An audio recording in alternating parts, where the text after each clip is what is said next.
Nós somos uma família já somos a quarta geração. Meu bisavô, avô, pai e nós. E onde nós termina.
Tínhamos umas terras, quando trabalhávamos de ourives, né? Tínhamos umas territas de tamanho de família e nas horas vagas os nossos pais põem-nos a trabalhar também na agricultura. Isto também já não é uma novidade para nós, não é? Não quer dizer que saibamos fazer muito na agricultura, mas o essencial a gente vai dominando.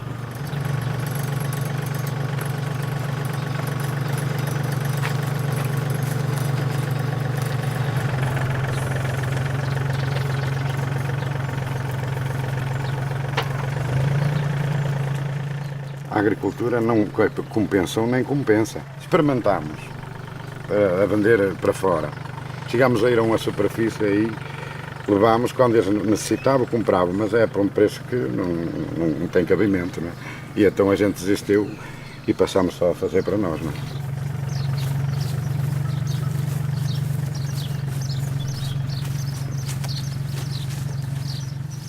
Ora, para o dia a dia, vamos passar do tempo. E como há a crise, vai havendo uns suplementos para ajudar a fazer face à vida, não é? Que é isto, a agricultura. E se a agricultura fosse boa, os filhos dos lavradores estavam nela. O senhor vai procurar aí alguém de que filhos da lavoura estão todos noutros empregos e abandonaram nas terras. É porque sinal que a lavoura não é boa. Pode-se andar, o que andar, a agricultura foi sempre muito mal vista.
O tema é um tema bem português, ligado também à sétima arte, neste caso aos filmes portugueses.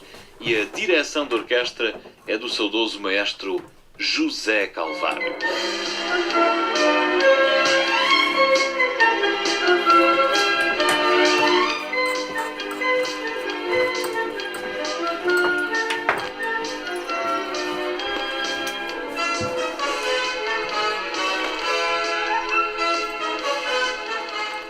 É uma arte de família, né?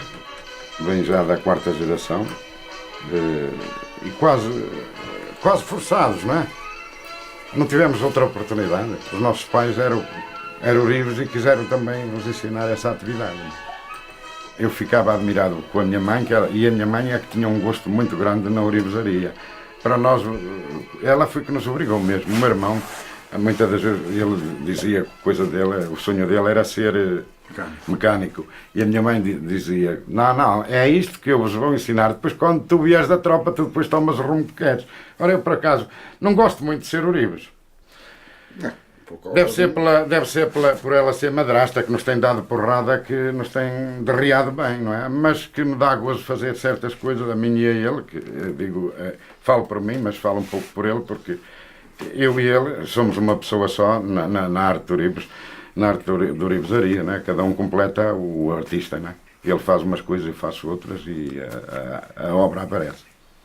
O facto da ourivesaria estar ligada à agricultura permitia também, ao fim e ao cabo, que a agricultura continuasse a ser o garante do sustento da família e a ourivesaria permitia, ao fim e ao cabo, um ganho suplementar relacionado com a agricultura. Por outro lado, também, permitia a ourivesaria, ao estar ligada à agricultura, uma rentabilização melhor do tempo. Quando falamos no verão, em que nas horas de maior calor é difícil andar nos campos, o ourives tinha muita luz para trabalhar na oficina.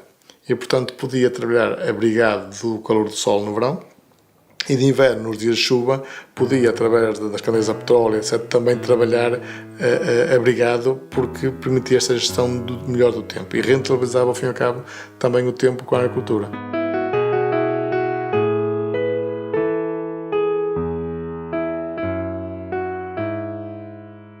O fascínio do ouro sobre o homem vem desde a memória, provavelmente, que o homem tem e do contacto que tem com esses metais. Certamente que a cor amarela, o brilho intenso, que desde cedo foi associado à luz do sol e, portanto, o ouro passa a assumir também características de caráter divino e, portanto, um símbolo dos deuses. Depois há outras questões que estão relacionadas com a dificuldade de o encontrar, o facto de não se alterar com o tempo, não se altera com as temperaturas, não reage aos químicos, portanto é extremamente resistente, é muito dúctil, portanto sendo possível obter fios muito finos através deste metal. Com o tempo, o ouro vai assumindo qualidades de foro mágico. Portanto, acredita-se que quem usa o ouro está protegido. Atribui-se também ao ouro poderes curativos. Quem o usa, acredita-se que está protegido de determinadas doenças, determinados feitiços.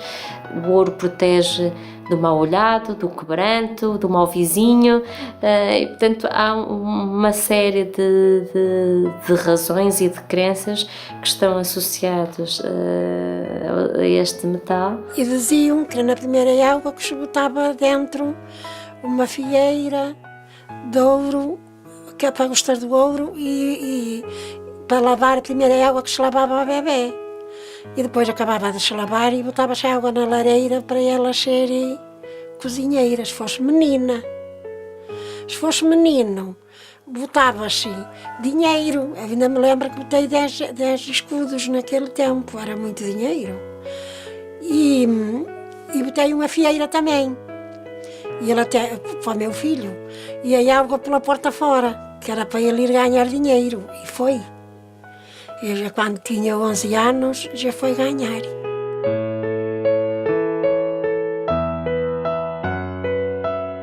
As joias são o tesouro da mulher minhota, são o tesouro da mulher do Douro, que vai reunindo, vai comprando, vai recebendo de oferta do marido, dos pais, vai herdando.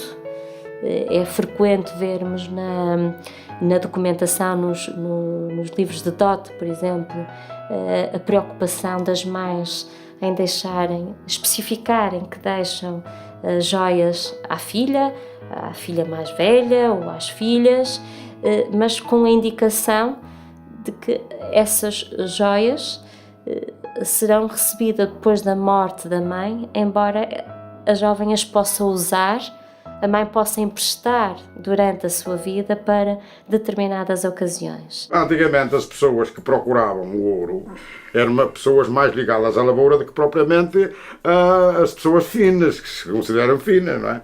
Depois, há uns anos atrás, que é para aí no ano que é? Sempre, né? na década de 80. Sim, começou. Aí é que começaram essas senhoras as pessoas mais finas a procurar as contas muito de Viana. Designaram as contas de Viana, embora aquelas são feitas aqui, mas eram designadas como contas de Mas Viana. pode ter a E nós patente de Viana, eu fico ficamos contente. admirados em como elas começaram a querer procurar aquele artigo, não é? E foi uma boa hora que a gente trabalhava bem, não é?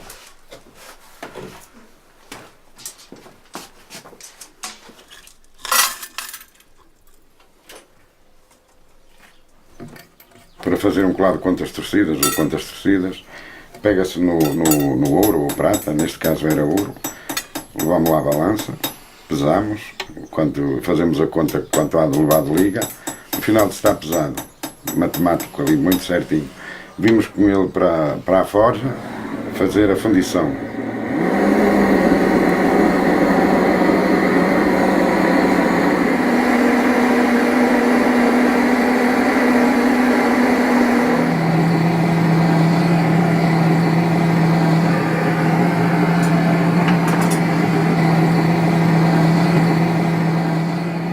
O ouro, como metal, é mais maleável do que o chumbo e, portanto, não se pode utilizar o ouro puro numa peça de uso cotidiano porque ela facilmente degradaria e facilmente desgastaria e, portanto, é necessário dar-lhe consistência. Para ela ter consistência, geralmente ligam-se outros metais. Os mais comuns é a prata, o cobre ou o níquel. E isso vai fazer com que o ouro fique com cores diferentes e durezas diferentes. Quando ligamos a prata, ele fica com um amarelo ligeiramente esverdeado. Quando ligamos a cobre, ele fica com um tom ligeiramente rosado. E quando ligamos a níquel, ele fica com uma cor branca e fica com uma dureza próxima da do aço. Portanto, a dureza entre a prata e o níquel vai crescendo e, portanto, vai tendo maior consistência. O ouro, geralmente, e ainda hoje assim continua a ser, a percentagem que se utiliza é a percentagem de 80% de ouro e 20% de todos os metais, que até há pouco tempo era apenas o único ouro que se poderia comercializar cá. Chamava-se então ouro-lei. Porque Portugal tinha um toque superior aos outros países que, na maior parte dos casos, tinha apenas de 750 milésimos ou 75% de ouro, ou então em quilates, 18 quilates. Portugal utiliza então um toque de 19,25 quilates, que faz com que esta diferenciação positiva seja extremamente prestigiante para a nossa ourivesaria. Quando o ouro está derretido, vazamos-o na relheira. No final da relheira passamos com ele ali para o cilindro e começamos a puxá-lo, não é?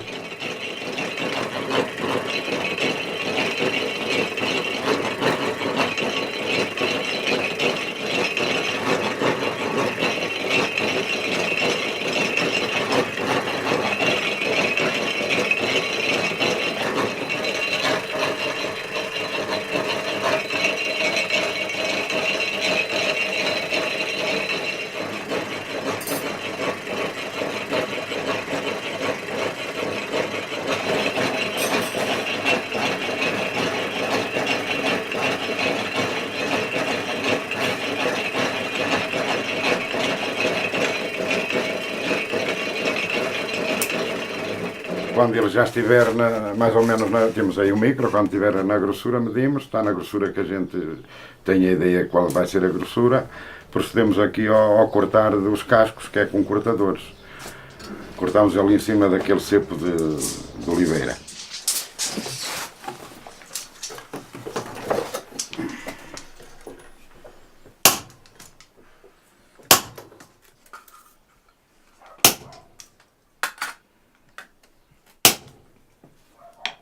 No final de cortar os cascos, põe-se numa lata ou uma caixa, vai-se recozer, que é para amaciar o ouro.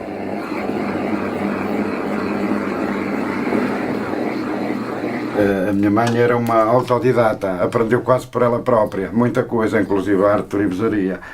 Umas luzes que nós temos de filigrana foi a minha mãe que nos deu, quando nós tínhamos aí a idade de 14, 15 anos, não é? E então foi com ela que aprendemos a filigrana. Não quer dizer que o meu pai não soubesse de filigrana, mas o meu pai dedicava-se mais à parte de chapa, era mais conteiro, não é? O ouro consumido no norte de Portugal foi basicamente produzido no Porto, Guimarães, Braga, isto durante os séculos XVIII e XIX. Do século XIX para o século XX deu-se uma alteração dos locais de fabrico e hoje está muito mais centralizado em Gondomar e na Póvoa do Lanhoso. A consideração das oficinas nestes dois locais deve-se sobretudo a relações de familiaridade. Porque o tio era, porque o avô era, porque o vizinho era. Cria-se uma situação em que tal prática é comum naquela zona. Começa-se na embutideira o chamado covar. E o reposer ajuda a tomar com mais facilidade o formato, não é?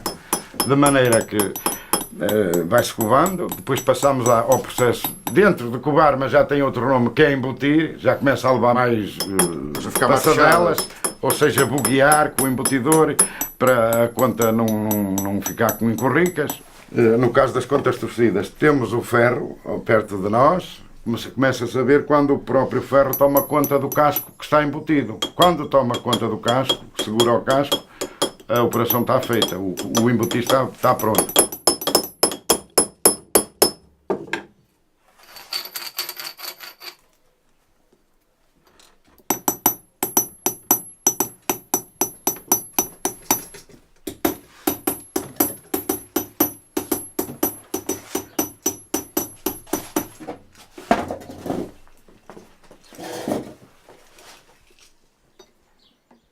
Vamos para o chumbo com o ferro torcido, vai-se estampar, que é para o casco liso vai tomar a forma das estrias que tem o ferro, que é o torcido.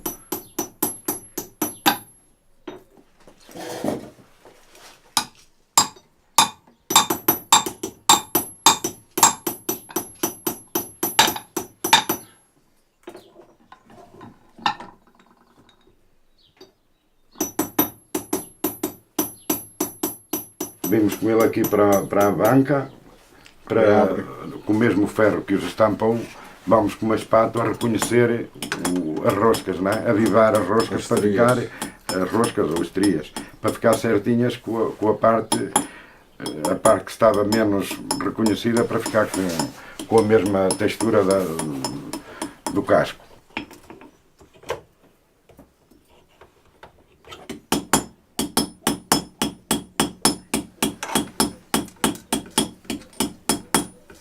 No final de torcer, passamos à operação de furar. Fura-se em preto, porquê? Que é para, se for embranquecido, não se alcança tão bem que o ferro torcido há um pontinho ali que é achatado, que dá o centro. E eis a razão porque não se recosa, que assim reluz melhor à nossa vista.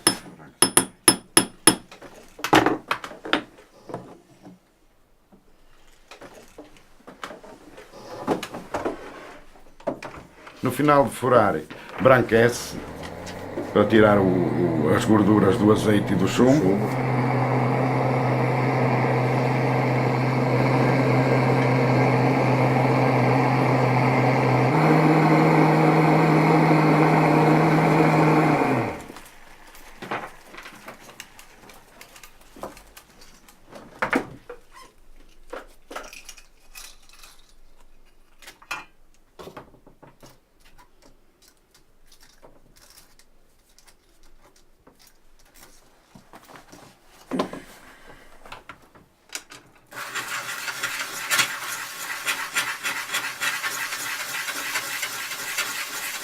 Alisa-se para tirar as sombras, que é aqueles biquinhos, para ficar tudo lisinho. Criba-se para aproveitar os resíduos, a limalha.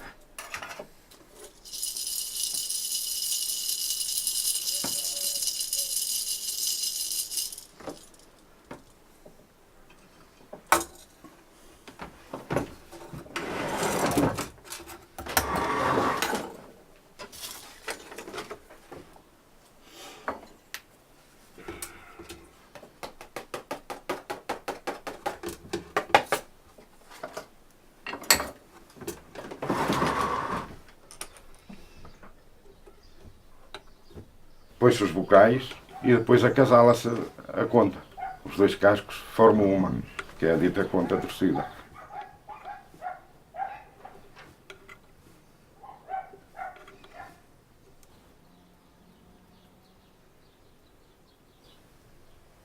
amassa-se a solda, para pôr solda nos locais. Há muita gente que põe de outro jeito. Nós pomos, já, como eu dizia um bocado, há pessoas que fazem de um jeito, deitam a solda em cacifro, e nós por acaso pomos-la em palhão.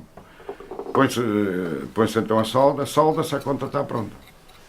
Está pronta até aqui, não é? Mas ela ainda tem depois mais operações.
Ali é que se vê a categoria. Ali é que se vê o carinho da peça. Se ele tem um sopro que não é bem apropriado, a peça que está feita, Murcha. ela vai, derreteu e acabou o trabalho do Ele dia. pode desenhar muito bem desenhada, não é? Que está, por exemplo, como está com aquele relicário. Ou isso soldar a colar, se ele não souber o que está a fazer e não tiver aqueles olhos perfeitos, não é?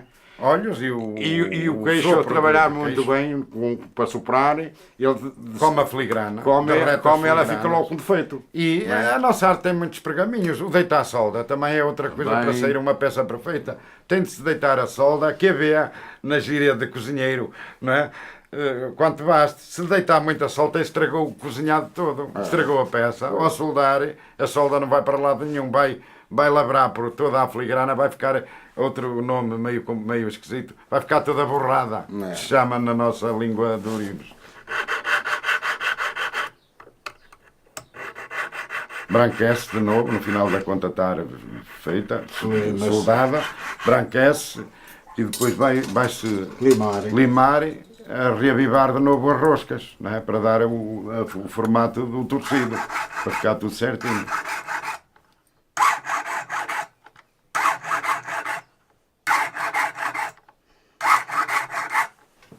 No final de limar, vai-se ao motor para amaciar a serrilha da lima, para a conta ficar no conteúdo mais lisinho por ela toda.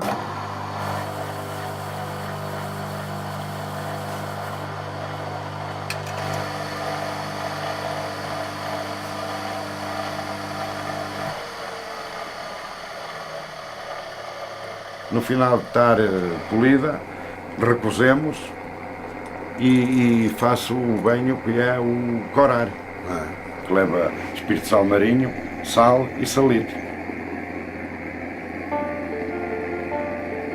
O fumo isto é uma herança. A minha mãe tinha um tio, que era nosso tio-avô, deixou-lhe a casita, que é esta que está aqui do lado, e deixou todo recheio, inclusive deixou o fumo. Isto era dele e de outros irmãos, e se calhar até do pai dele. O fumo é este.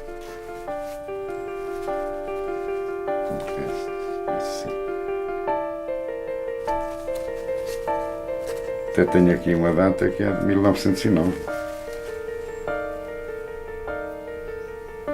Uma data de um peso de ouro.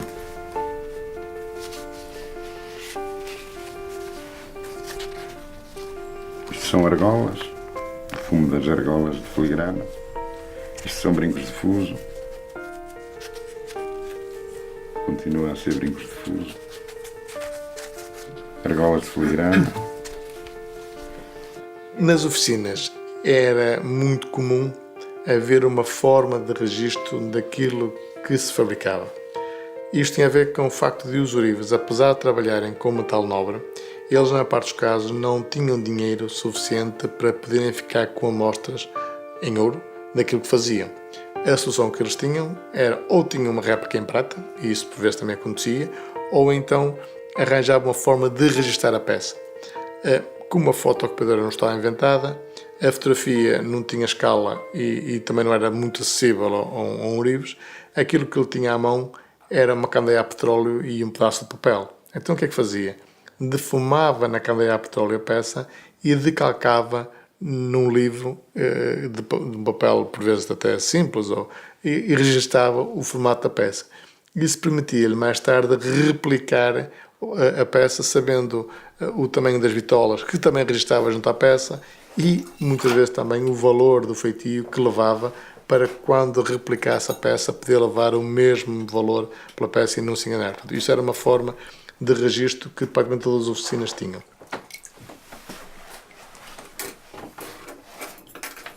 Final de ferver dentro destas químicas, procedemos a arear. No final de arear a obra está pronta. Depois há que enfiar, fazer o colar tipo que quiser. Pode ser enfiado em ouro, pode ser enfiado em cordão de algodão. E está a mercadoria pronta.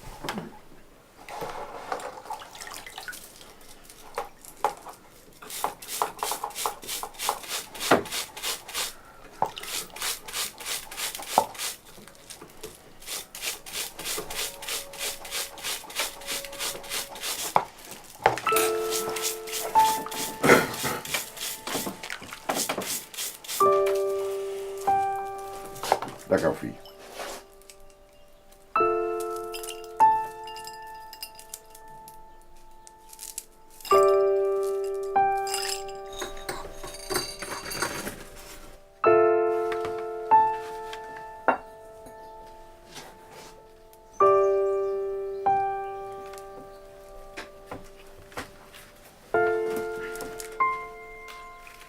O colar de contas é a peça mais emblemática do alforje de ouro da mulher do Minho. Ele está presente em todas as situações, tanto do cotidiano, como de festa, como do dia e como da noite, porque dormiam com ele. É constituído por contas das mais diversas de feitios e dos mais diversos nomes e é enfiado de formas diferentes. Hoje em dia, se formos a um cortejo de Viana e olharmos para as raparigas que nele desfilam, nós podemos até encontrar alguma que não tenha um cordão, mas não encontramos de certeza nenhuma que não tenha um colar de contas.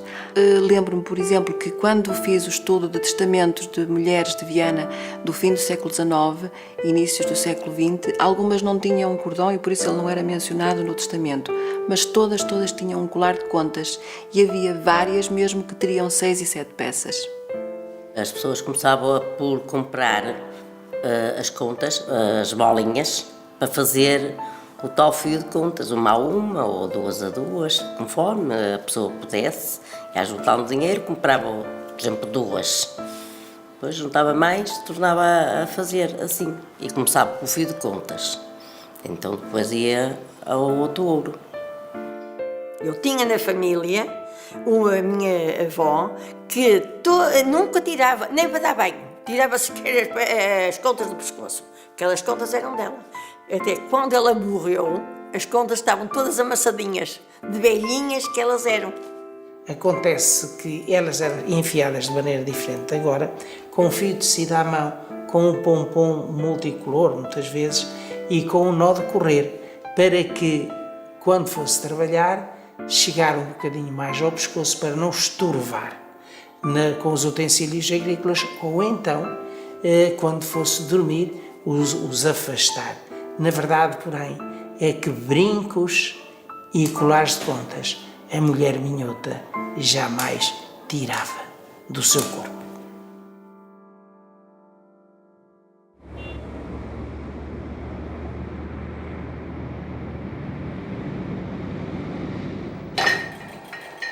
Depois da fundição feita, partimos para o processo de laminação, que consiste em puxar a barra até ficar em fio.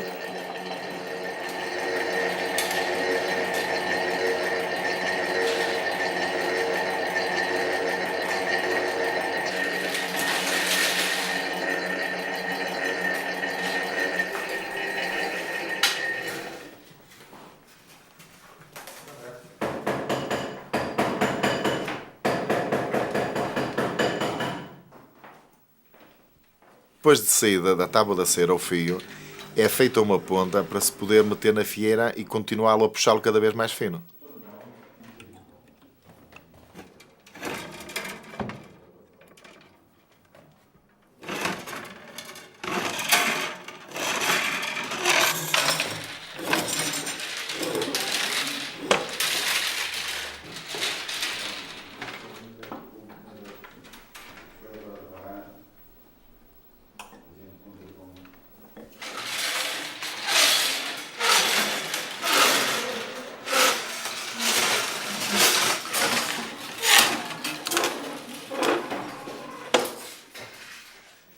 O fio depois passa para os robins, onde é puxado até à medida 18, que é o fio para fazer a filigrana.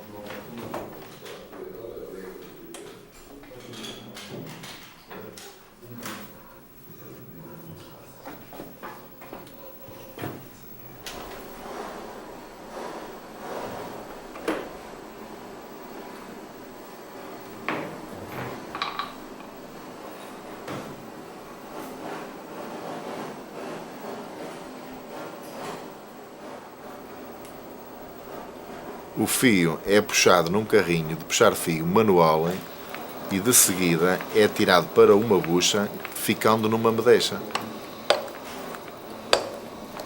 A filigrana é uma das técnicas mais conhecidas e mais populares do noroeste de Portugal. Uma técnica conhecida desde há vários séculos. A informação que temos de momento é que ela terá sido introduzida no século VII a.C. pelos fenícios e que terá conhecido uma rápida divulgação na Península Ibérica. Claro que o seu uso foi variando ao longo da história. O certo é que encontramos na ourivesaria popular em grande força a partir do século XIX e sobretudo no século XX ou ao longo do século XX.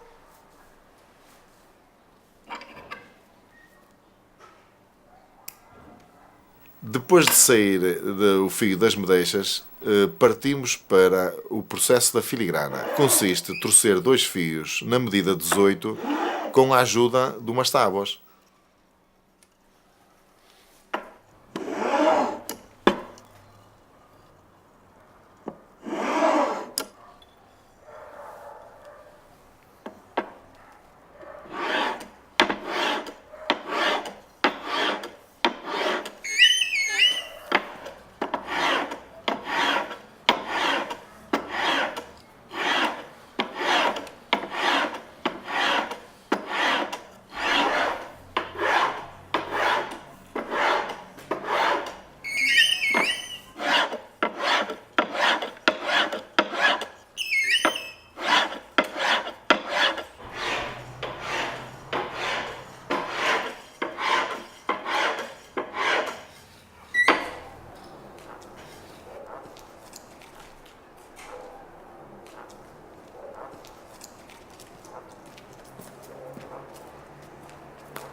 Depois dos fios estarem torcidos, são batidos num cilindro onde se obtém a filigrana, que de seguida é recolhida numa medeixa para ser recozida e ser branquecida, onde se obtém a cor natural da filigrana.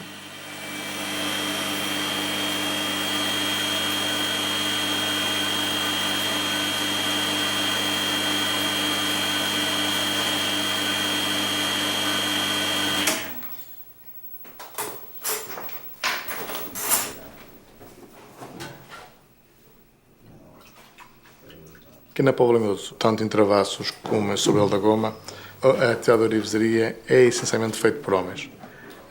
Não há nenhuma razão específica para assim ser, embora também haja mulheres que assumem a oficina, o trabalho na oficina, e assumem-no geralmente em igualdade de papéis. Aqui é ao contrário do que havia em Gondomar, em que havia claramente uma separação da atividade por géneros na atividade da filigrana, em que os homens faziam a estruturação das peças e as mulheres depois faziam o enchimento. Elas tinham até um nome próprio, eram as enchideiras, que faziam o enchimento dessas peças. Isso era feito assim até porque Gondomar tinha um outro ritmo de produção e isso permitia acelerar a produção das peças, e as mulheres normalmente têm mais jeito para um trabalho mais minucioso do que os homens. As mulheres geralmente fazem mais crochê, a sensibilidade dos homens é menor para esse nível. Bom dia. Olha, mais 2 corações regionais, encher bem o S bem redondinho, com cartão, bem encontrado. Quando estiver pronto, telefone.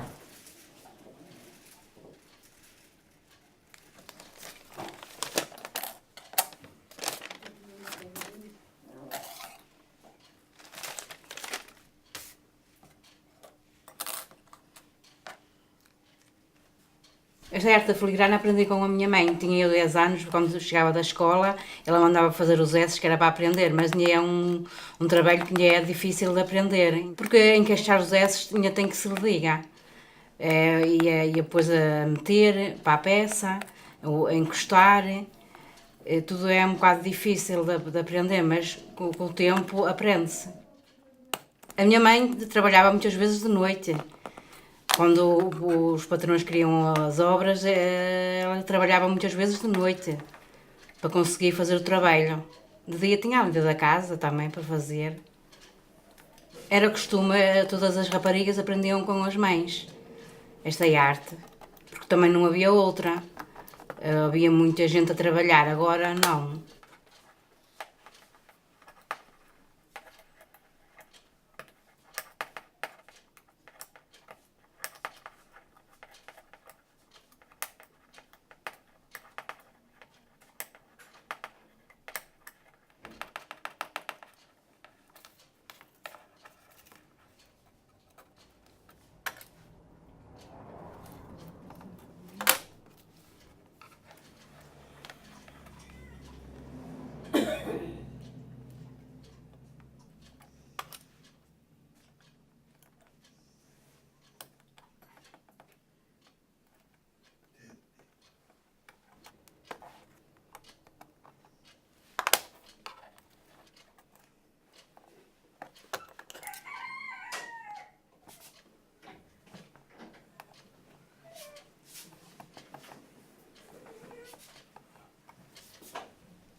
Pronto, está pronto.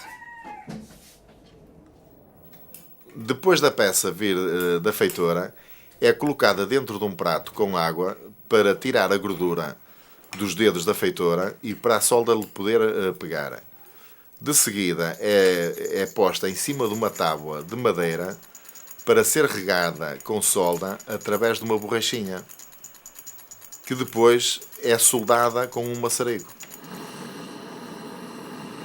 De seguida, solda-se um fio torcido que vai guarnecer o coração.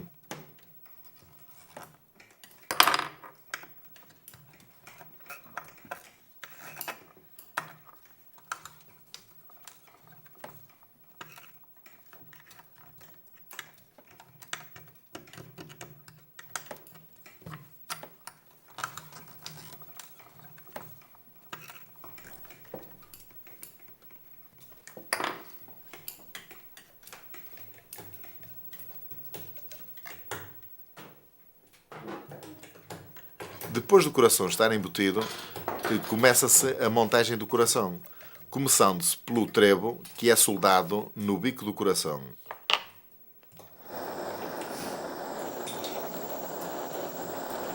De seguida, a asa de ponta, que é soldada no topo das orelhas. Depois temos os caramujos, que são pecinhas redondas, que levam um granito em cima, que são bolinhas de ouro. De seguida, solda-se o centro.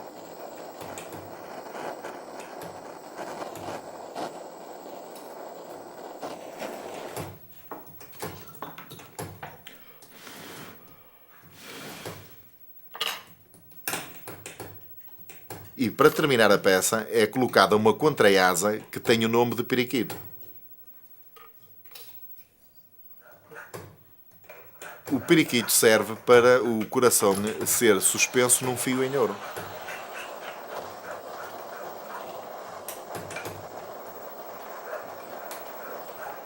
Depois do coração estar completamente montado, vai corar, mergulhando no líquido que é composto por água, sal, salitre e ácido clorídrico, que serve para limpar totalmente o coração de manchas e soldas. Depois da peça estar corada, ela é ensaboada com uma escova de pelo de aço e de seguida vai à máquina das esferas para dar um brilho final.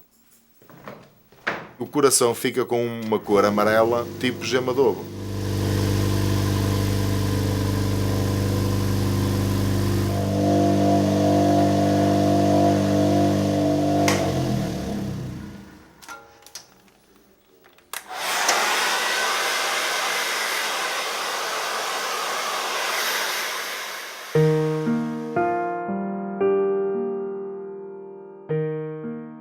Quando a criança nascia, e isso refere-se em especial às meninas, a primeira coisa que se fazia era furar-lhe as orelhas, não é? Furava-se as orelhas com uma agulha desinfetada no borralho, com uma linha preta que todos os dias se puxava, e ao fim do 7º dia, que é o número cabalístico,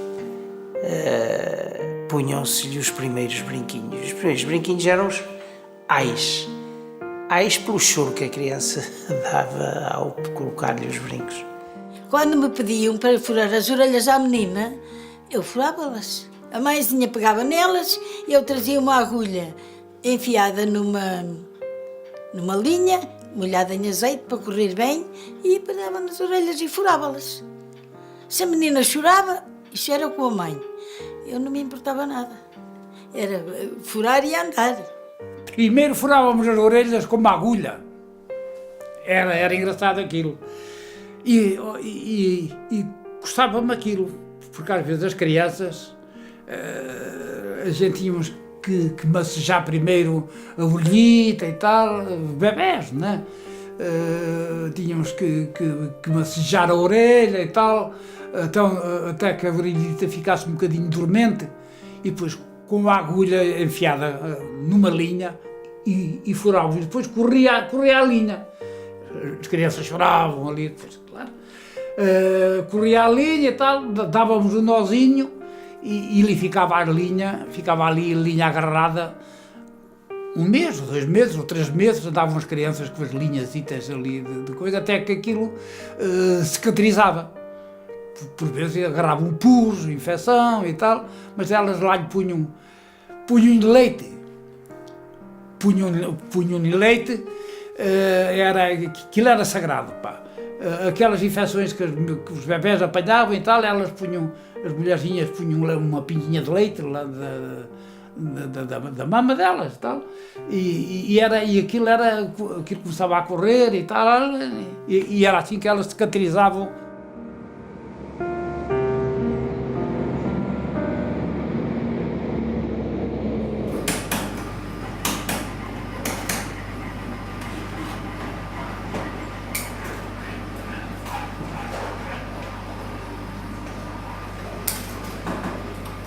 Para começar a talhar os brincos, arredondo a parede e corto mais ou menos à medida. Depois de cortar mais ou menos à medida a virola, junto as 2 pontas, soldo.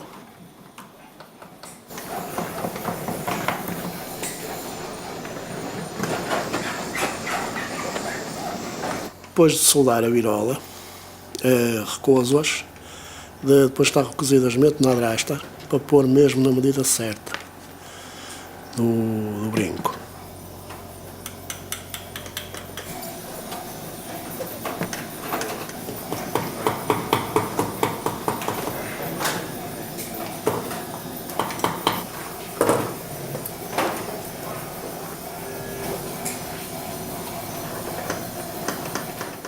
Depois de estar adrastadas, recuso a virola, que é para quando estiver a soldar, a virola não abrir. Há uma que é cortada uma medida certinha e solda-se na outra maior.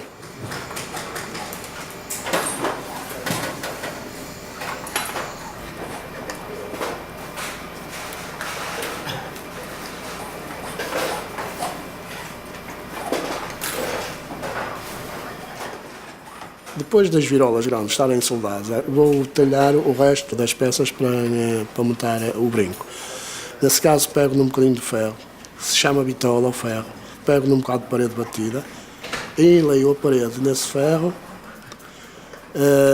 e depois de estar enleado, recoso, que é para as virolas não abrirem, arrefeço e corto as virolas à medida. De seguida pego uma vitola, que não é em ferro, é em chapa, com várias escalas, e vou à escala certa e enleio a parede à volta, depois corto as coisas à medida, que é para começar a fazer a armação do brinco.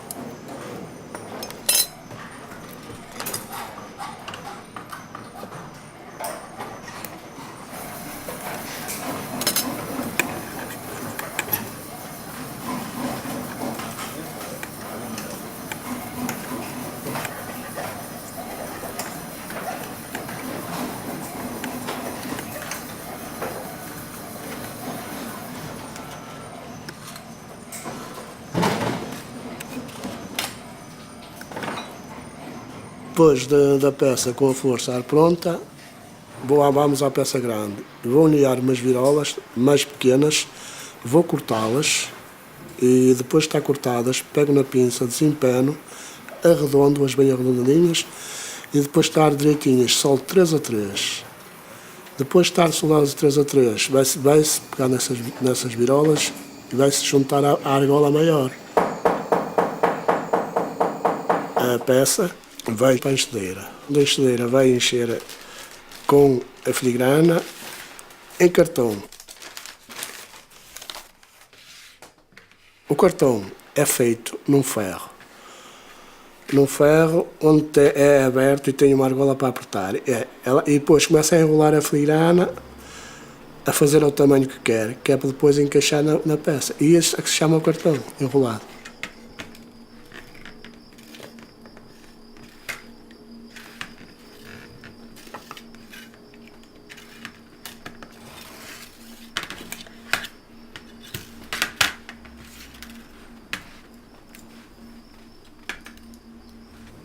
E quando chegava da escola, a minha mãe, quando ia fazer o almoço ou o jantar, a gente assentava-se no lugar dela a aprender. E a partir daí aprendeu-se. Quando saí da escola, à 4ª classe, comecei a trabalhar. Tenho 51 anos, a trabalhar há 40 anos. Tinha aqui muitas vizinhas que iam até para servir. Servir para cada... E eu, segundo, e vinha ao domingo. Isso não, isso é que o meu pai nunca deixou-nos ir. Nunca nos deixou sair de casa. Aqui ou então ia-se, trabalhava-se filigrana ou costureira. Pelo menos para aí, ou então para a dias, ou limpeza, mas não, para aqui não. Que eu vejo mais, ou para os compros, também para os compros.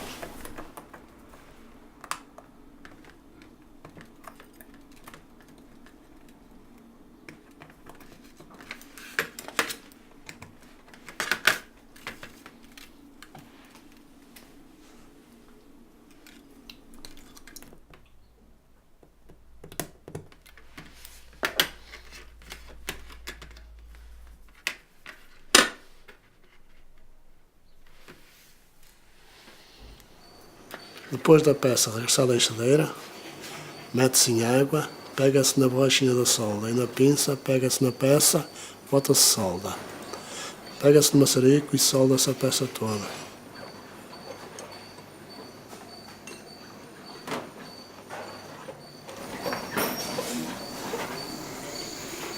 Depois de estar os cascos, vai-se cortar aquele bocado de parede que está a mais para juntar as outras argolas, que é para fazer o formato do brinco.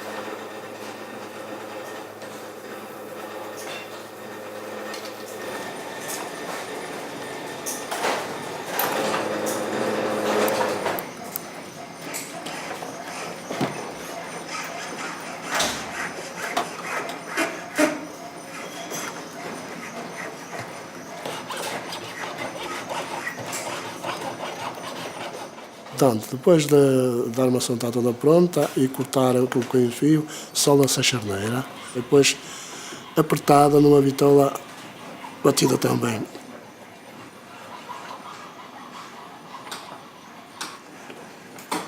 Depois encaixada no brinco, onde vai levar o áreo que encaixa na orelha para andar com as outras pontas. Depois das charneiras estarem soldadas, o brinco é embutido e o embutido fica assim ligeiramente arredondado, que é para dar graça. Depois de estar os cascos soldados, vou desenhar a meia-lua, que é para o centro do brinco.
Os brincos estão acabados. A partir deste momento vão ao banho para branquecer.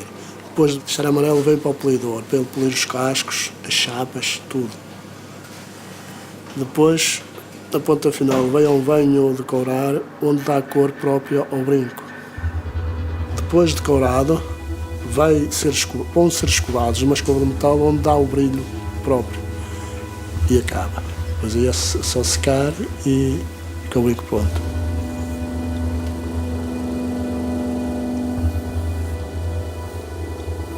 Oh, era feio, então uma moça assim, brincos, hoje até os homens usam. Até os homens usam brincos, quanto mais as raparigas. Usam brincos, usam. Então tinham que usar, não podiam. Então uma rapariga sem brincos, isso era como um carro sem rodas. Tinha que usar. E usavam, e usam todas. Brincos e bem bonitos e bem grandes. Eu não casei, fiquei solteira, mas tinha o pai dos meus filhos, era um só. E depois viveu comigo e morreu aqui na nossa casa, morreu há 12 anos. E eu comprei a criar as argolas e ele diz que tinha muito dinheiro, que era muito rico. E eu queria tanto que ele me desse as argolas. E ele não me deu as argolas. E depois tínhamos as vacas e eu... Veio um subsídio de vacas de 90 contos naquele ano, veio 40 e tal cada vez, e por metade cada vez. E eu fui a Viana e fui comprar as argolas. E lembro-me bem que estava com o pai dos meus filhos e ele não me deu nem 1000 escudos para as argolas. Foi verdade. E eu paguei as argolas e meti-as às orelhas e tenho-as agora. E nunca mais as tirei. Já para aí 20 anos, mais de 20, custaram-me 70 contos. Naquele tempo, pesam 20 gramas e Tanto pesam estas argolas. E comprei assim com o dinheirinho das vacas, senão não podia, que não tinha, não me dava, não me atrevia a comprar, porque não me atrevia a juntar dinheiro. Porque como é que havia de juntar dinheiro se nós éramos uma casa de gente? E não dava para comer e vamos andando. Uma mulher sem brincos era mona, era o nome que lhe davam. Ou se só tivesse um brinco, estava fanada. E por vezes não tinha brincos, ou não tinha um brinco, porque os brincos tinham sido penhorados. Iam-se pôr na casa de penhores porque a vida correu mais mal e tinha que se hipotecar. E para que não desconfiassem que foi hipotecada, ou ponha um bocado de adesivo na orelha, ou pintava a orelha com mercurocromo ou tintura de iodo, para dizer que não usava aquele brinco porque estava magoada. Os primeiros brincos que a criança usava era de facto os ais, portanto o brinquinho, o ai, depois ia evoluindo à medida que a criança ia crescendo, eram uns botõezinhos, o botãozinho aumentava um bocadinho mais, até que se compravam os brincos mais apetecíveis, que eram ou as arrecadas de Viana ou os brincos à rainha. E esses brincos acompanhavam-nos normalmente até à morte. Claro que as pessoas não usavam os brincos à rainha no dia-a-dia, usavam os brincos maiores do que aqueles que lhes foram oferecidos no nascimento e na fase juvenil, mas usavam sempre brincos. E então o brinco menos pretendido das mulheres era o brinco de luto, porque quando o marido morria e ficavam viúvas, elas obrigatoriamente compravam uns brincos de onix preto, ou então forravam os seus brincos com tecido preto. Quando a mulher morria, acabava o uso do ouro nessa mulher. Mas só aí. Aí é que lhe tiravam o fio de contas, que normalmente trazia ao pescoço, e tiravam-lhe os botões, os brincos que ela tivesse nas orelhas. Quem ia ajudar a vestir a defunta tinha direito aos brincos que ela tinha nas orelhas. Tirava-lhe os brincos e as pessoas davam-lhe esses brincos para agradecer, no fundo, o trabalho que teve, a ajudar a vestir e a lavar e a tirar os brincos. Era normal, era usual acontecer isso.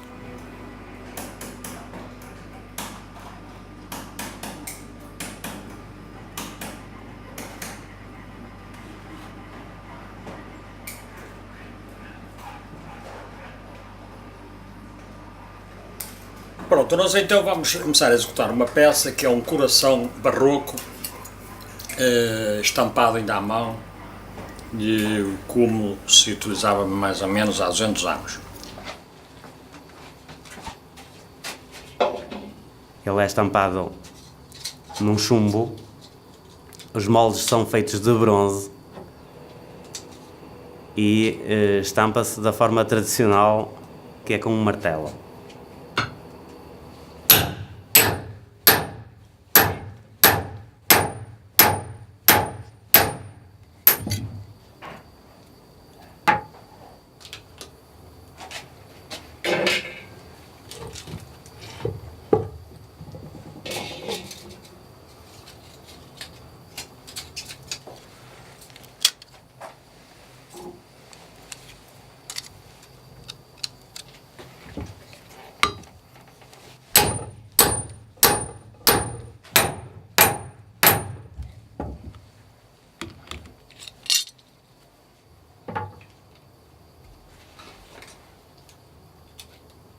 Depois da primeira estampagem, arrenteia-se para que, com menos ouro, a probabilidade de rachar seja menor.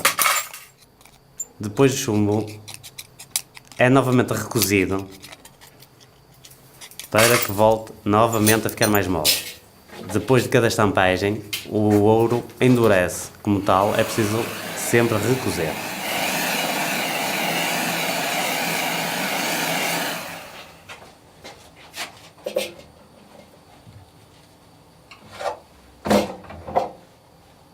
A estampagem tem que ser feita de forma gradual, porque o ouro, como é um metal muito duro, tende a rachar com facilidade.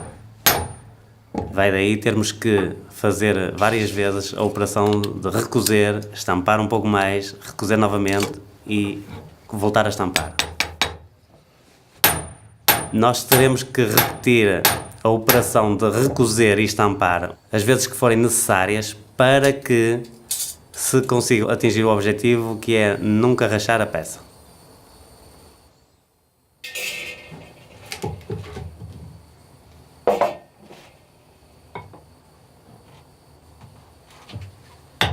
Os corações opados, as cruzes opadas, os brincos compridos, ocos e barrocos.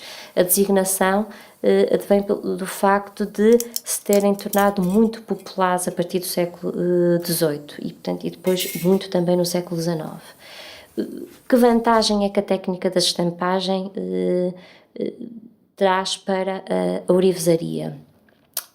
A vantagem é conseguir-se obter uma peça oca, que, quando observada, parece-nos uma peça muito pesada, é uma peça de ostentação, mas relativamente leve pelo facto de ser oca.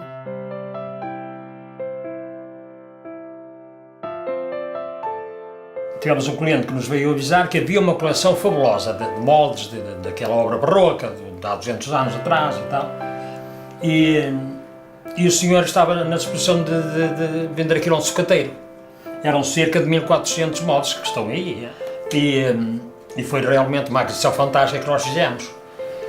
Mas à parte desses moldes, além desses moldes, que é uma coleção realmente única, também há uma série de outros cunhos e outros moldes que têm vindo de outras oficinas que vão fechando, e sendo nós uma oficina que continua a trabalhar o tradicional e pelos métodos tradicionais, as pessoas ou oferecem-nos, ou oferecem pura e simplesmente dado, ou às vezes compramos, mas normalmente até é dado porque as pessoas querem dar continuidade à história e aos métodos tradicionais. Esta coleção de moldes que foi adquirida na Coelho Ribeiro é uma coleção de cunhos para joias que eram feitas nos fins do século XVII, XVIII e XIX, com umas joias muito barrocas, com muito acrescento de motivos decorativos. Portanto, tem muitos motivos ligados ao público que comprava, como as âncoras para os pescadores, as uvas, as bolotas para a lavoura, que também tem muito ligado aos símbolos da fertilidade, as cruzes com motivos religiosos, as santas, e tem também muitos símbolos, as chaves, as figas e outros motivos que aparecem que têm muito a ver com o amuleto. Portanto, eram joias que eram usadas pelo povo que acreditava nessas coisas. Temos uma grande coleção que era de brincos também, que são brincos, que os brincos eram muito utilizados e são utilizados por pessoas que querem proteger-se. Digamos que o próprio brinco é um objeto de amuleto para proteger dos males que podiam entrar pelas orelhas. Esses símbolos estão todos ali representados, muito bem representados nesta coleção.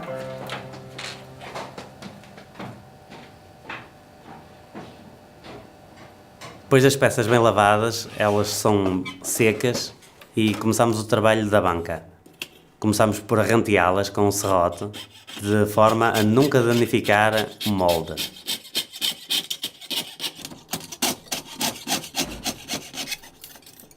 Depois alisamos as peças e espalhamos a solda pela beira para podermos soldar com eficácia.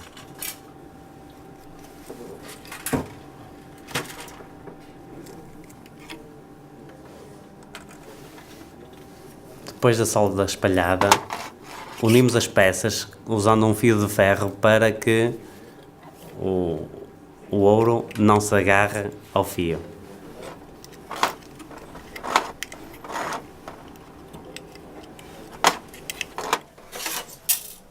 É soldado com um fogo bastante solto, porque de outra forma podia-se danificar a peça, podia-se fundir parte da peça.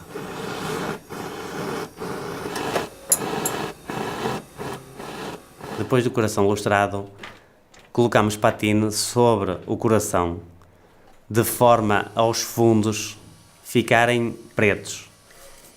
Com isto pretende-se realçar os desenhos que a peça tem.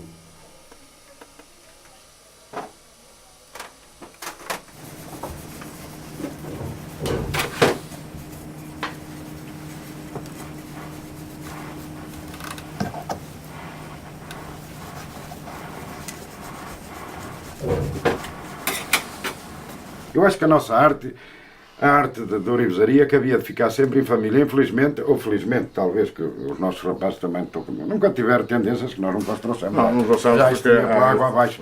Mas eu acho que isto que é uma arte que sempre havia só de ser de família. Nem as máquinas, eu não sou contra as máquinas e admiro muito a tecnologia, mas há coisas que as máquinas agora faz-se o quê? A máquina tem de ter uma produção capaz de esgotar o mercado e que é feito do artesão que só sabe fazer coisas à mão, não é? É excluído e toca a vender o que a máquina faz.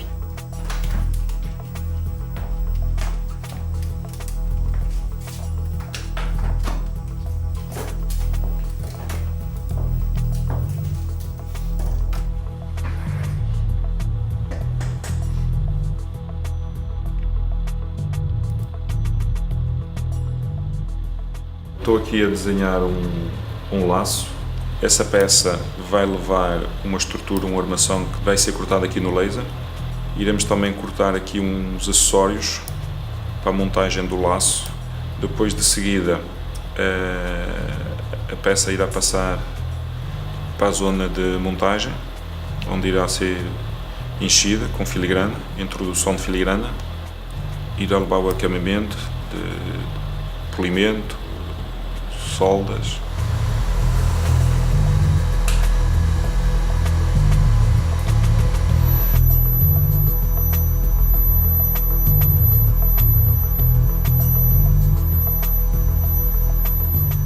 A aposta do laser foi importante, veio tirar um bocado de mão de obra na parte da montagem das peças, né? Conseguimos ter uma poupança significativa a nível de ferramentas que tínhamos que constantemente comprar, ferramentas de corte.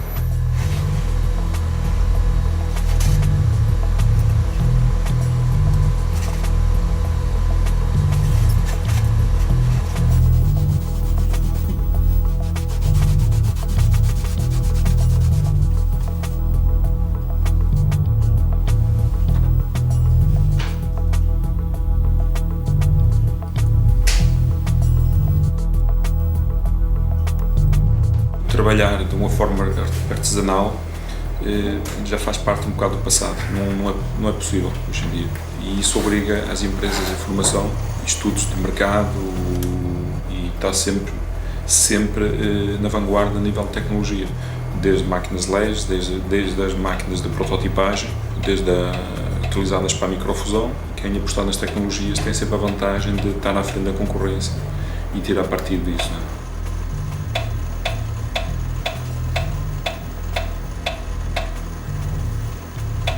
O apoio da tecnologia é fundamental porque permite um aumento muito grande de produção, que a mão de obra humana não é possível, e conseguimos ter um aumento muito grande de produção, muito mais precisão, porque as máquinas têm mais precisão que o ser humano, como é óbvio, e estão preparadas para trabalhar em série e não têm cansaço como o ser humano, não é? Basicamente, e fazem mais horas que o funcionário e acabam por trabalhar mais.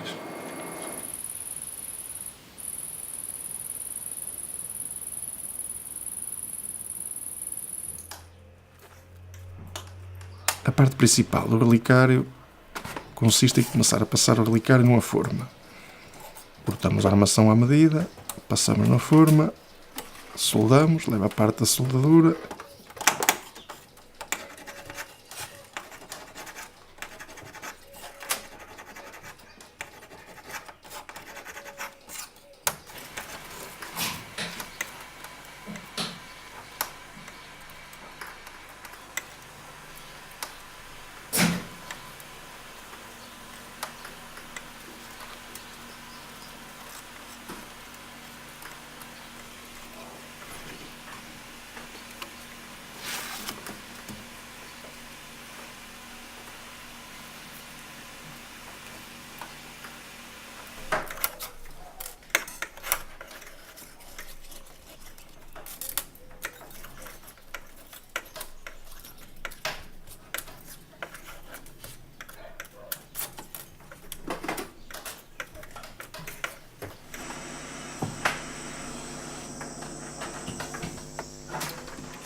As armações, à medida que vão sendo trabalhadas, têm que ser recozidas, que é para ficar mais maniáveis, para não partirem, para a gente trabalhar, para pôr a armação mesmo como quer, para levar ao ponto exato.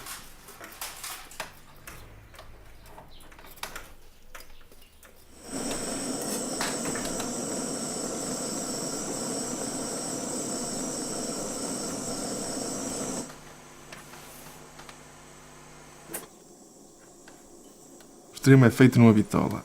A bitola pode ser de 10 pernas, para fazer o extremo de 10 pernas, de 20, da medida que a gente quiser.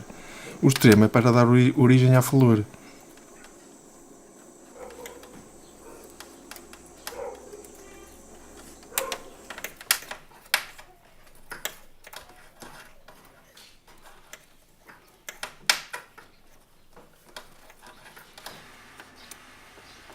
Depois da cabeça do relicário estar completamente armada, passaremos então à fase de encher. Vai ser para encher com filigrana. Fazem-se os S. Vamos fazer uns S que é para levar na parte de cima do relicário. Esses que por sua vez também são cheios com filigrana.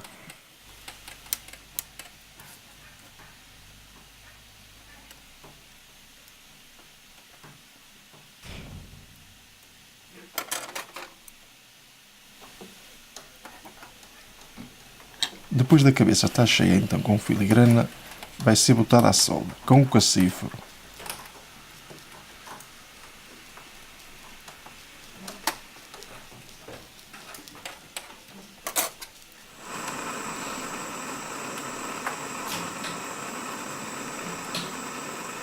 Depois da peça estar soldada, vamos então passar ao processo que se chama carregar a peça. Vamos carregar a peça com os caramujos, com extremos, com tudo que o relicário, tudo que pertence ao relicário. Com esses, vamos fazer a chamada montagem da peça.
O relicário é esmaltado, a parte central do relicário é esmaltada e é então dado fogo da parte de baixo numa rede, que é para não derreter a peça e o esmalte ficar limpo.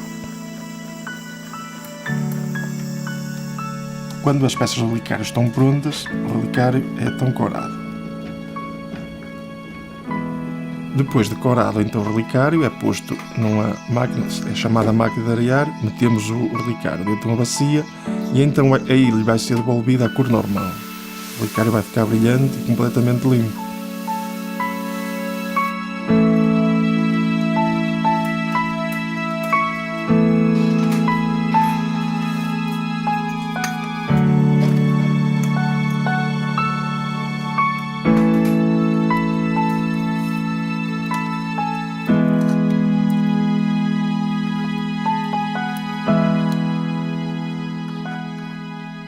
A última operação no relicário vai consistir então em pôr as pedras, que são as chamadas turquesas.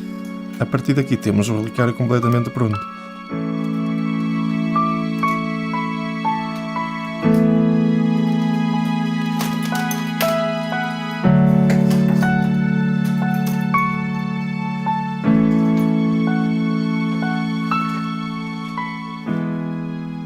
A última tarefa é então pôr a marca da empresa.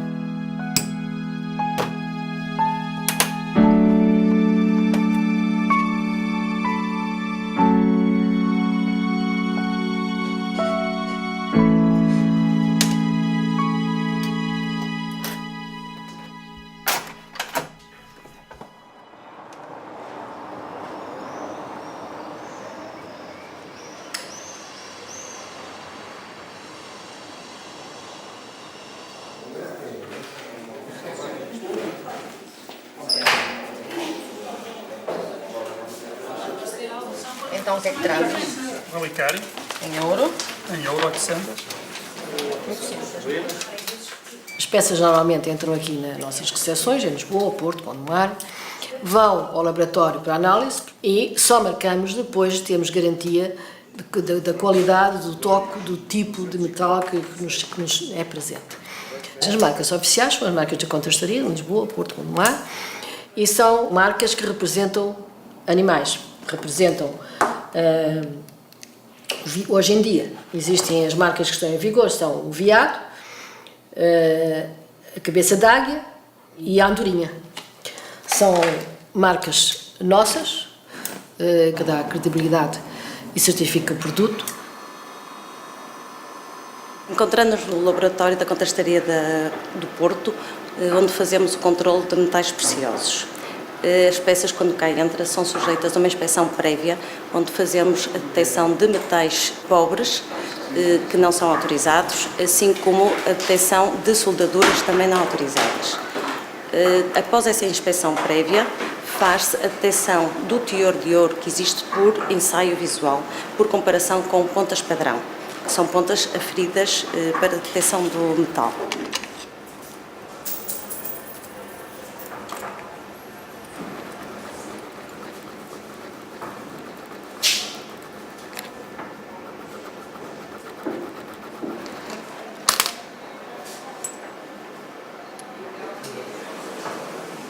Seguidamente, faz-se o ensaio por fluorescência de raio-x, onde as peças são sujeitas a uma pré-raspagem para retirar todo o tipo de revestimentos que possam existir e haver um exame para detecção do teor de ouro ou de prata existente na peça. Estes dois tipos de ensaios são os ensaios não destrutivos. Seguidamente, há o ensaio destrutivo, que é o ensaio de fogo para o ouro, ou o ensaio de potenciometria para a prata. Aí são cortadas uma pequena quantidade de cada uma das peças e, por ensaio químico, é determinado o toque, o teor do metal precioso presente na peça. Seguidamente, as peças são enviadas para serem puncionados os punções que garantem a qualidade das peças.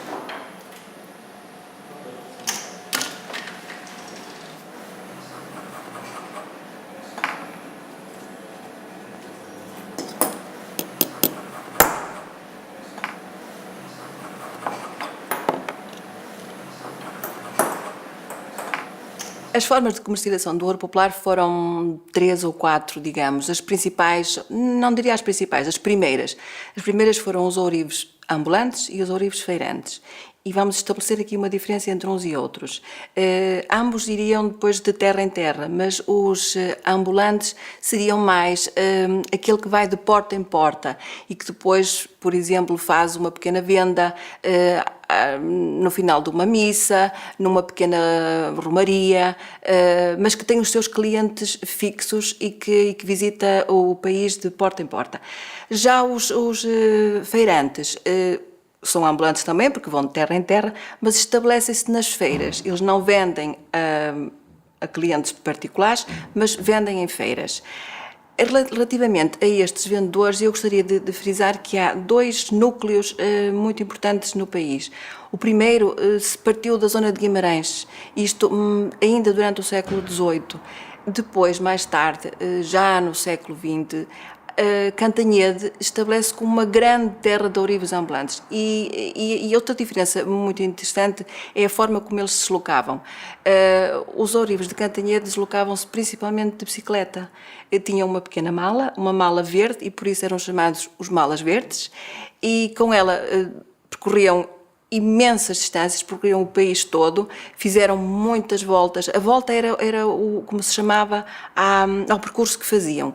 Depois dos ourives ambulantes vieram as ourivesarias, embora não se possa dizer que uma coisa foi completamente a seguir à outra, porque houve períodos em que todas elas estariam ainda em atividade. Era a única salvação que havia, era ou a lavoura ou vender ouro.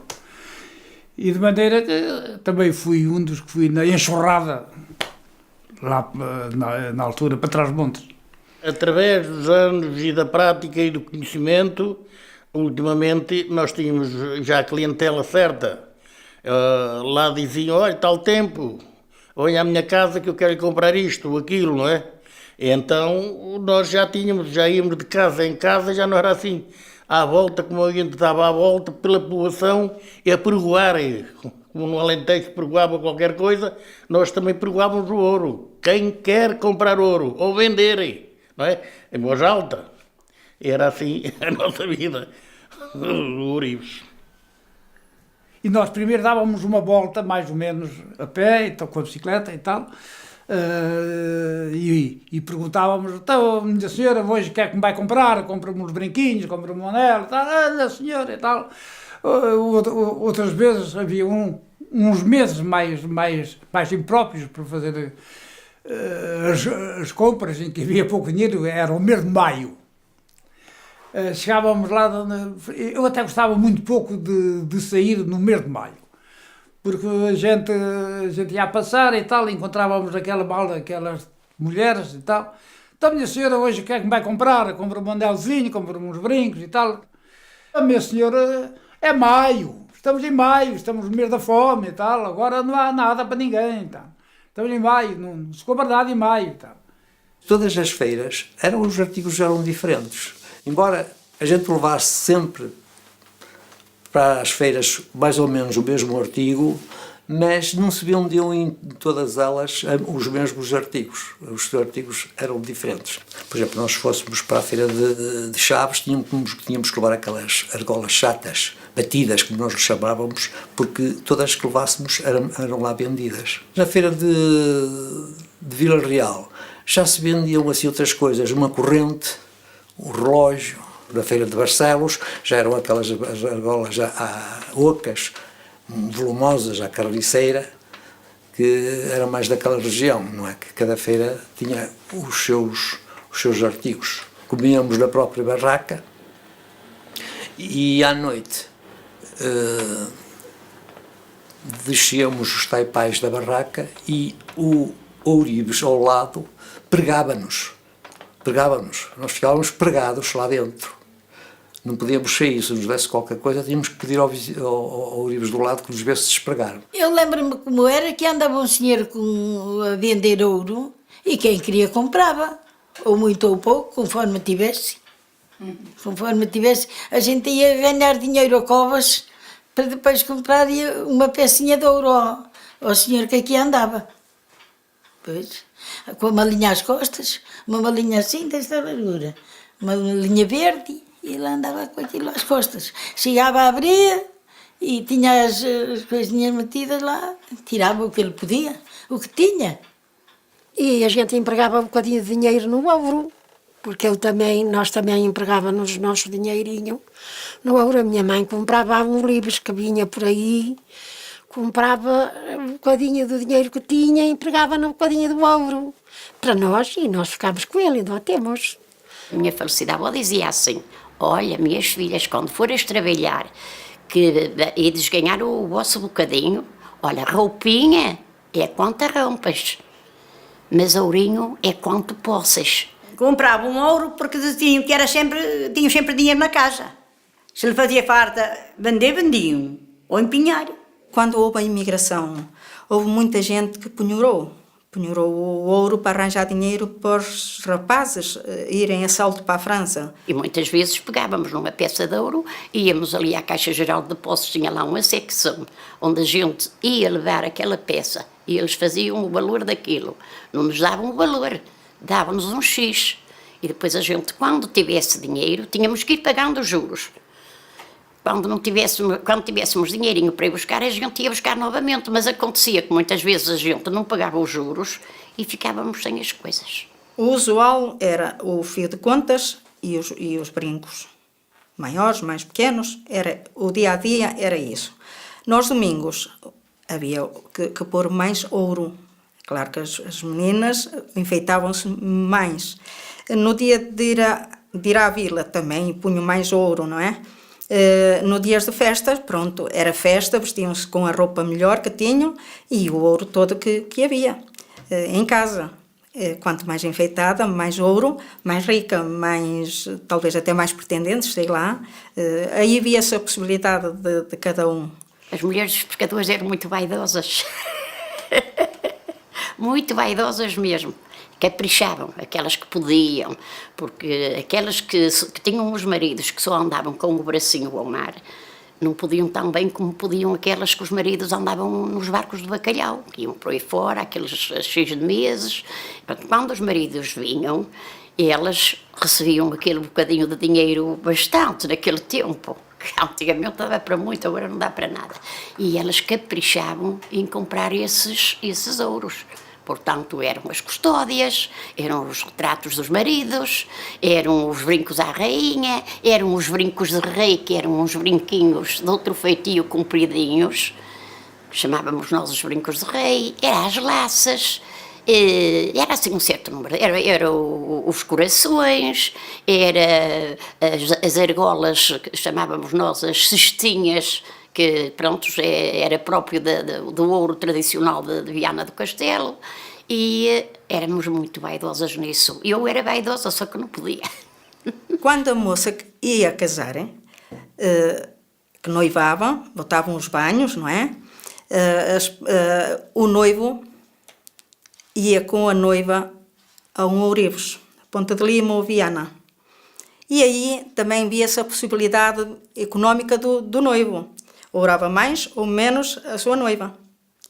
Mas antes disso, no domingo do noivado, a noiva ia à casa do noivo, quase às vezes pela primeira vez. E aí a sogra, a futura sogra, tinha já um cordão para deitar ao pescoço da sua nora. E normalmente acontecia isso. Em casos muito raros é que a sogra não teria qualquer coisa, o de penduro para botar ao pescoço da nora, não é? Eu felizmente pertencia ainda a essa época e fui brindada com um cordão que a minha sogra me deu quando noivei, quando vinha à casa do noivo. Ando com as minhas argolas até a morrer. Depois que me as tirem e acabou.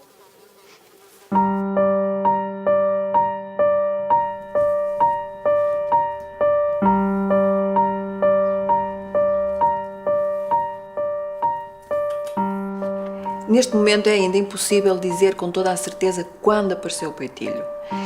Ele desenvolveu-se entre a década de 70 e de 80, mas não sabemos exatamente o ano certo. Também como apareceu, não o sabemos.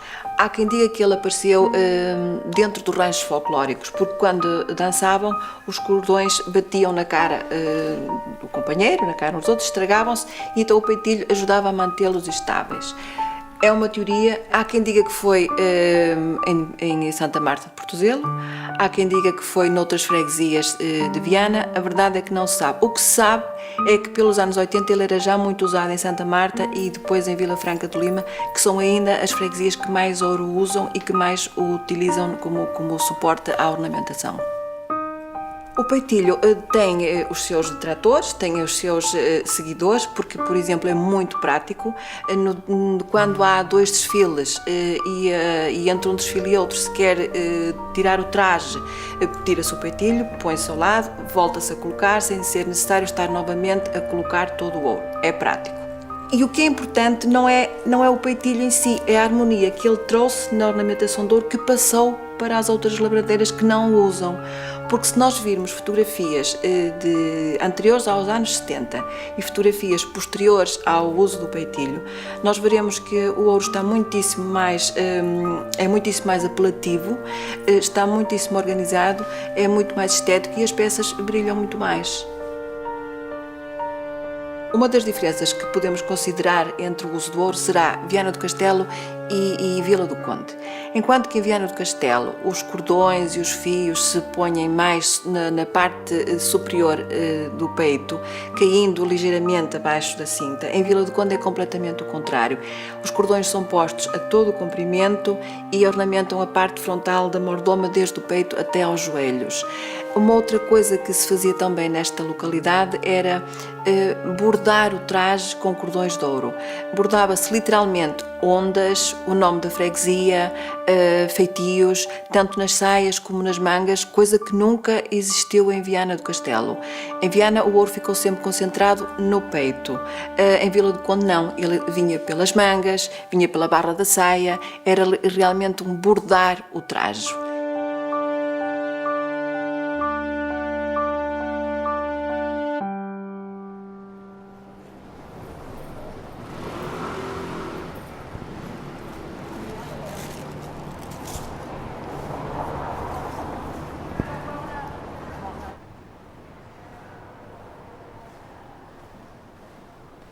Aquele ouro que está exposto no Museu do Traje em Viana do Castelo corresponde mais ou menos a uma quinta parte daquele que eu ofereci.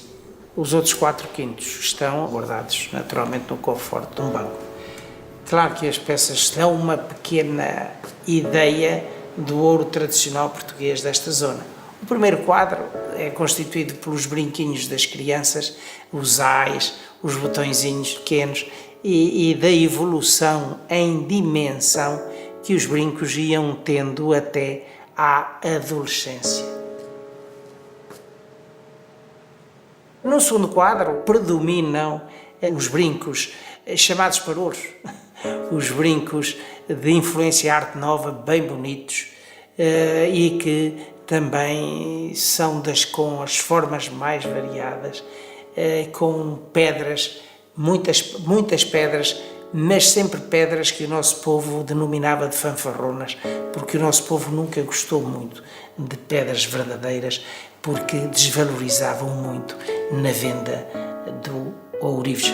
Há um outro quadro a seguir, que é um quadro interessante que nos dá a entender a evolução dos brincos à rainha, das arrecadas que estão na rota das arrecadas castrejas do século III e IV a.C., do noroeste peninsular, e que evoluíram para aquelas formas, aumentaram umas, diminuíram outras, e depois aparecem posteriormente os brincos à rainha, que são, como o nome diz, brincos à moda das pessoas mais fidalgas, que o povo também simplificou, e os ourives também simplificaram as formas e enquistaram algumas das formas também amuléticas das arrecadas de Viana. Aparece um outro quadro em que aparecem os corações, em que aparecem as cruzes barrocas.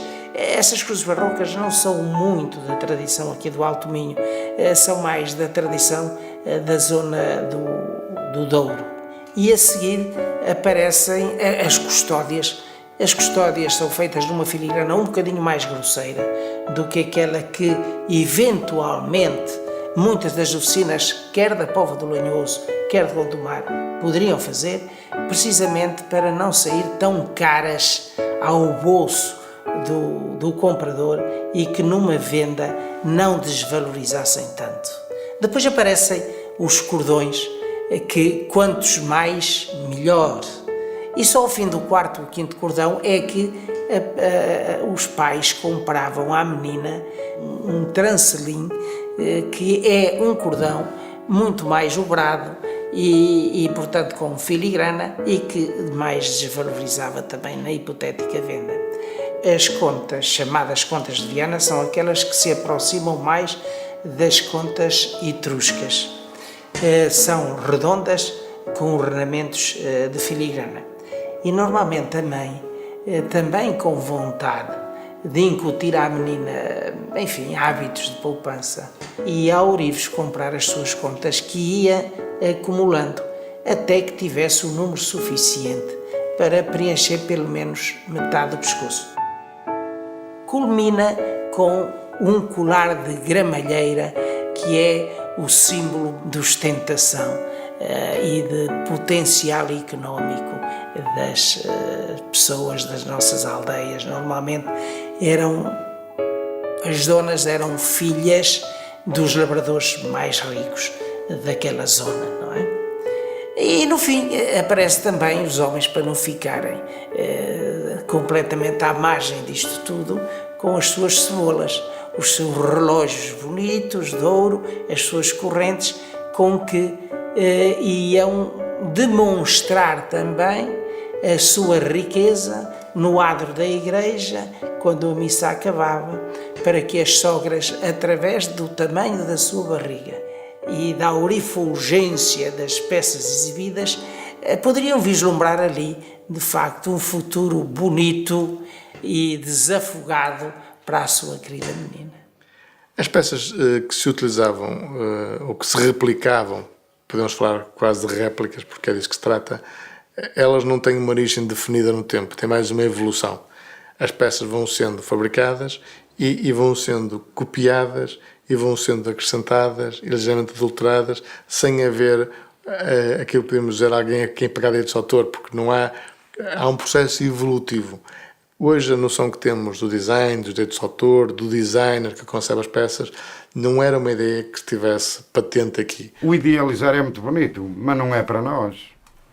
O designer vai ganhar dinheiro pelo desenho que faz. Agora, se um Ourives, um artesão, estiver...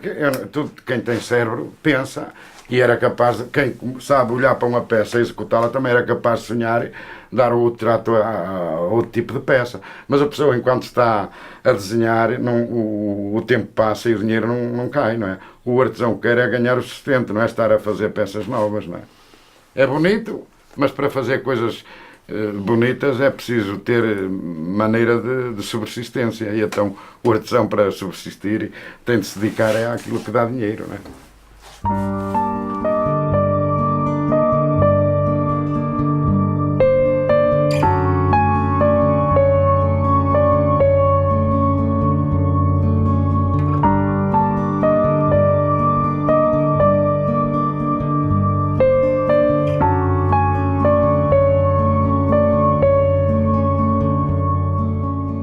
Tomei o meu primeiro contacto com a filigrana através do projeto Leveza, iniciado na ESAD em 2004, que visava reinterpretar a filigrana no norte de Portugal, numa aldeia chamada Travados, e no fundo era tentar unir esforços entre os ourives e os designers que fizeram parte do projeto.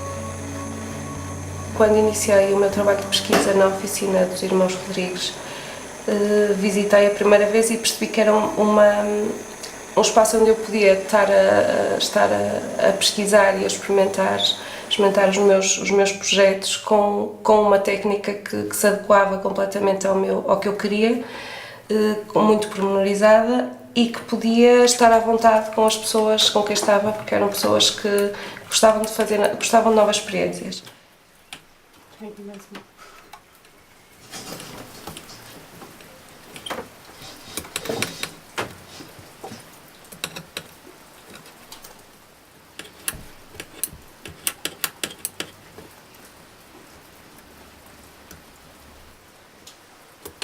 Quase todas as peças que nós iniciamos e quase todos os projetos que são, no fundo, pensados por mim primeiro, às vezes são mesmo pensados na própria oficina a partir de variadíssimas peças que eles têm espalhadas pela oficina e que se tornam depois novos projetos. Vamos trabalhando em conjunto e eu vou começando a montar, no fundo, elementos que depois vão ser soldados por eles e vamos vendo como é que vão ficando. Quando chegamos a uma conclusão que aquela peça está pronta para ser executada, eu deixo um protótipo, no fundo, que já fizemos em conjunto e depois eles vão repetindo esse protótipo.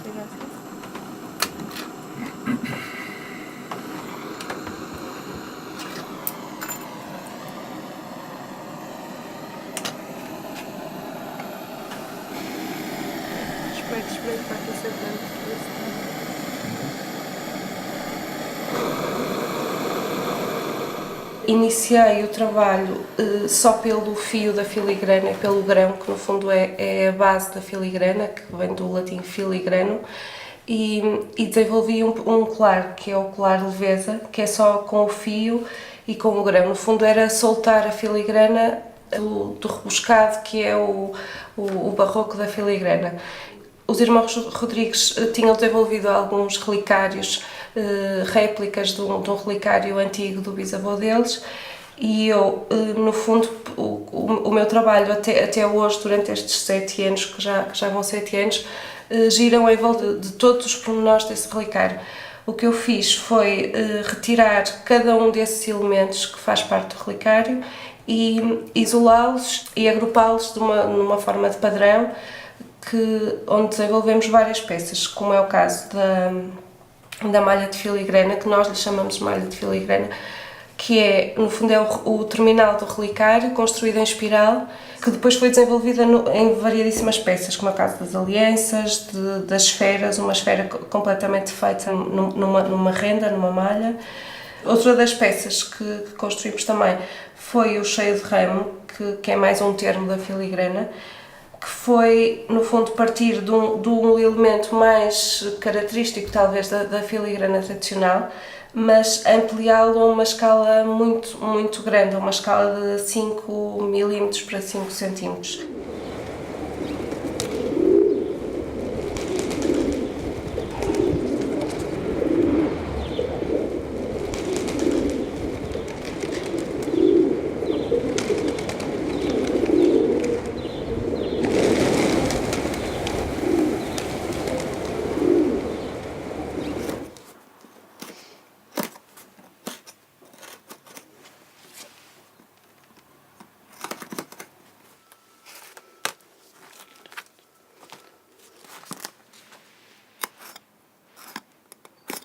Eu só uso ouro nos desfiles da mordomia ou do cortejo na Senhora da Agonia, ou eventualmente nas feiras novas em Ponte de Lima. Uma vez que eu sou natural de lá, também gosto de ir lá desfilar.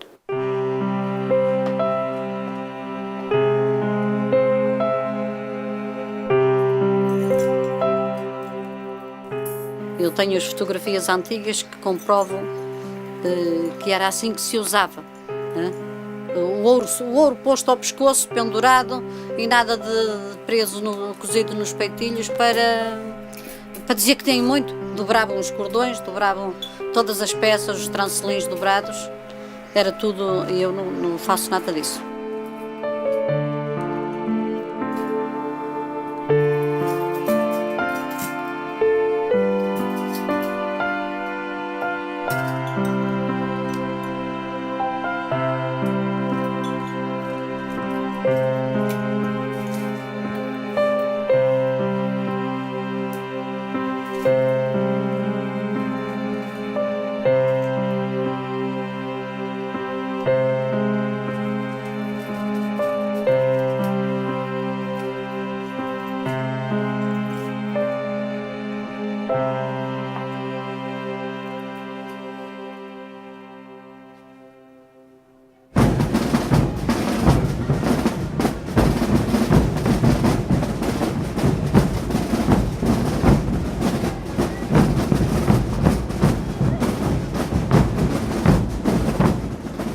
Viana do Castelo é a montra da ourivesaria do Minho.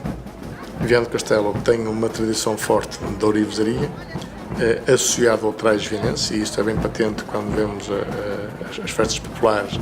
Isto tem a ver com o facto de o Vale do Lima foi sempre um centro produtor de gado que vendia para a Inglaterra através do Porto de Viana. E, portanto, como o bife inglês era pago em libras de ouro, os agricultores tinham as libras.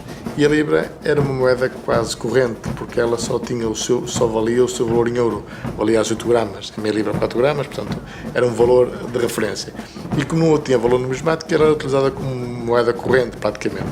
Portanto, negociava-se quase em libras de ouro, davam-se libras de ouro quando uma criança nascia. As libras são utilizadas depois para quê? Para ser transformadas em brincos, neste caso as meias libras para não serem muito pesadas nas orelhas, são utilizadas para dependurar nos cordões, são utilizadas para fazer barretes e são dadas aos ourives para ser derretidas e serem transformadas em objetos de ouro. E por isso Viana do Castelo tem esta exuberância que tem a ver com esta forte ligação, mais uma vez, da agricultura com a ourivesaria. Portanto, temos a ver que são duas atividades que andaram de braço dado ao longo dos tempos.